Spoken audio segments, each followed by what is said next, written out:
History remembered Kratos as the destroyer of gods. Olympians, Titans, Primordials, no pantheon that stood against the ghost of Sparta had survived. Yet, despite conquering every god he could find, one question refused to leave him. Was there another kingdom of gods beyond the realms he is yet to destroy? And if there is, can they also be killed?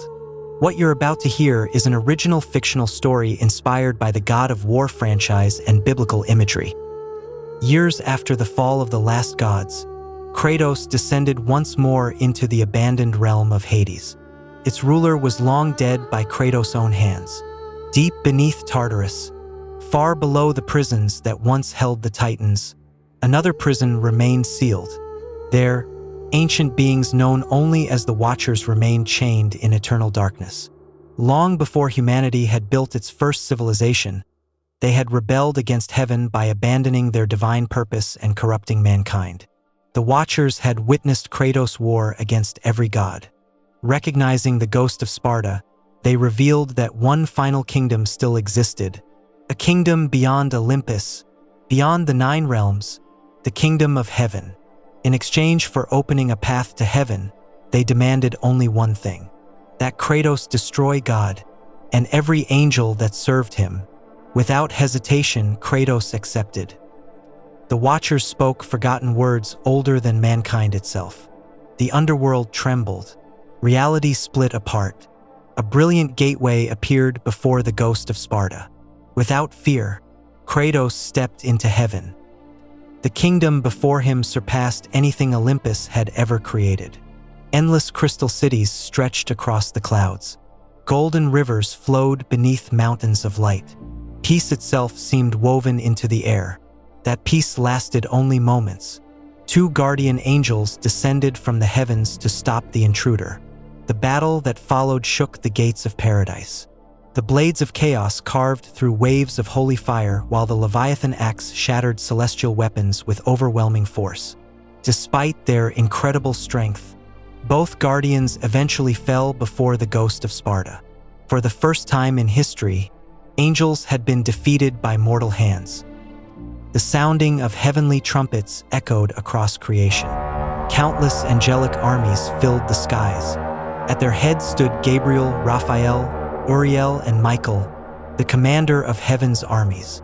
As millions of angels prepared to overwhelm the lone warrior, Michael ordered the heavenly host to remain where they stood.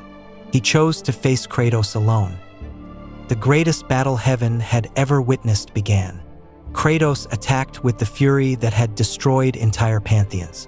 The blades of chaos became blazing storms of steel and fire.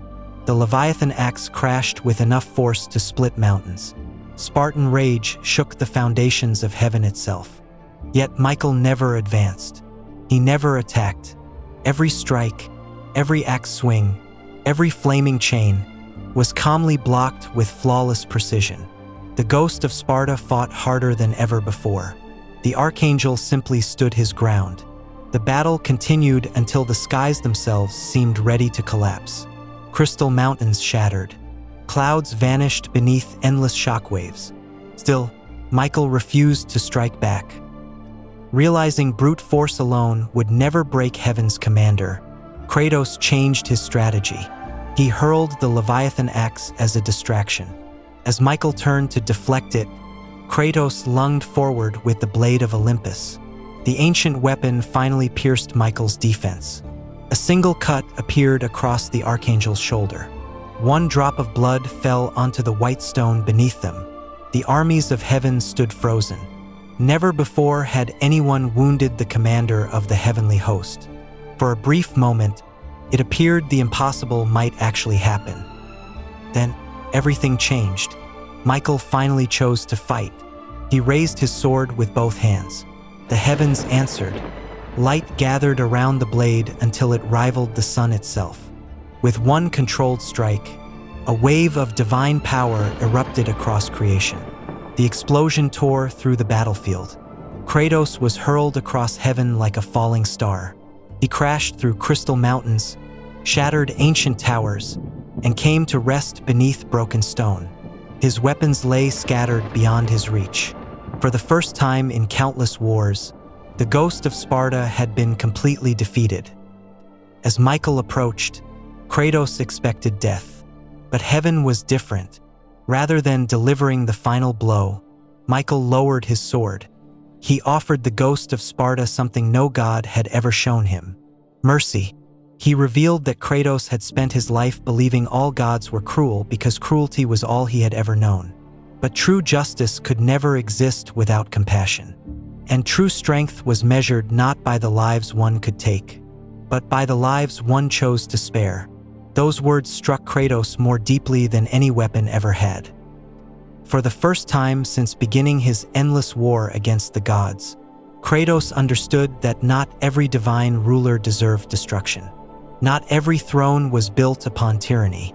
Not every god sought power through fear. Heaven had not defeated him through overwhelming strength alone. It had defeated the hatred that had ruled his heart for so many years. The ghost of Sparta left heaven without another battle. Behind him, the portal collapsed forever. Years later, far from kingdoms, far from wars, on a quiet Greek island overlooking the sea, Kratos laid down his weapons, not because he lacked the strength to fight, but because he had finally found the strength to stop. If you enjoyed this original What If story, leave a like, subscribe, and let me know in the comments, which impossible battle should Dark Havens explore next? Until then, keep exploring the darkness. Bye for now.